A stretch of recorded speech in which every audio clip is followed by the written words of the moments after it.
गुरु प्यारी साथ संगत, आज फिर से एक सुंदर सी साखी आप सब लोगों को सुनाने जा रही हूँ। ये एक सच्ची घटना है। ब्रिटेन के स्कॉटलैंड एक गरीब किसान रहता था। उसका नाम था फ्लेमिंग। एक दिन वो अपनी कुटिया के आसपास काम कर रहा था और अचानक से उसे एक बच्चे के रोने की आवाज़ आती है। तो वो अपना काम छोड़कर उस आवाज़ की दिशा में चल पड़ता है कि ये आवाज़ किसी बच्चे की है और हो सकता है कि बच्चा किसी मुसीबत में हो। तो वो अपना काम छोड़ के वहाँ देखने जाता है तो वहाँ देखता है कि एक बच्चा दलदल में घुसा जा रहा था और सिर्फ उसका सिर और हाथ बाहर था। थोड़ी भी देर वो करता तो वो बच्चा शायद दलदल में अंदर तक धंस जाता। वो बिना कुछ सोचे समझे, इतनी देर में कि वो कुछ सोच समझ पाता, इतनी जल्दी उसने उस बच्चे को एक लकड़ी की डाली वहीं पे जो पड़ी हुई थी वो डाली डालकर उसको बच्चे को बाहर खींचा और उस बच्चे की जान बचाई। अगले दिन उस किसान की कुटिया के बाहर एक बड़ी सी कार रुकती है और जिसमें से एक इंसान उतरता है जिसका नाम होता है रिडोल्फ चर्चिल। तो रिडोल्फ चर्चिल जैसे ही कार से बाहर उतरते हैं तो वो कुटिया के बाहर जाकर पूछते हैं किसान से कि क्या आपका ही नाम फ्लेमिंग है। तो वो कहता है कि हाँ, मेरा ही नाम फ्लेमिंग है। तो रिडोल्फ चर्चिल उससे बहुत ज़्यादा शुक्रगुजार होते हैं उसके और कहते हैं कि आपने मेरे बच्चे की जान बचाई है और मैं आपका कर्जदार हूँ। माना जाता है कि रिडोल्फ चर्चिल उस ज़माने में सबसे अमीर इंसान हुआ करते थे ब्रिटेन के। किसान को धन का लालच देने पर भी किसान लालच में नहीं आता है और कहता है कि मैंने ये मेरा फ़र्ज़ था, ये मैंने किसी पैसे के लालच में आकर नहीं किया है।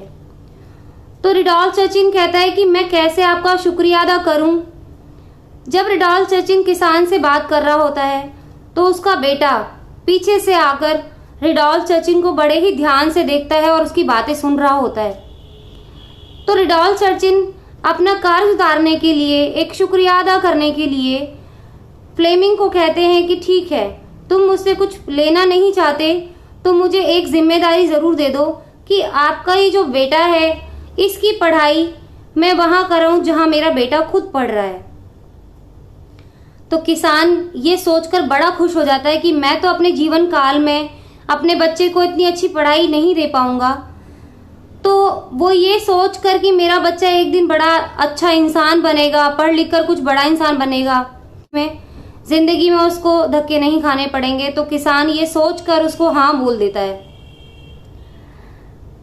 फ्लेमिंग का बेटा अलेक्जेंडर फ्लेमिंग, जो पेनिसिलिन का सबसे बड़ा आविष्कारक बना आगे जाकर, जब रिडोल्फ चर्चिल का बेटा बड़ा हुआ विंस्टन चर्चिल, जो कि 2 बार ब्रिटेन के पीएम रह चुके हैं, बड़े होकर वो बीमार हो गए काफ़ी और अलेक्जेंडर फ्लेमिंग ने जिस पेनिसिलिन का आविष्कार किया था वही पेनिसिलिन विंस्टन चर्चिल के काम आया।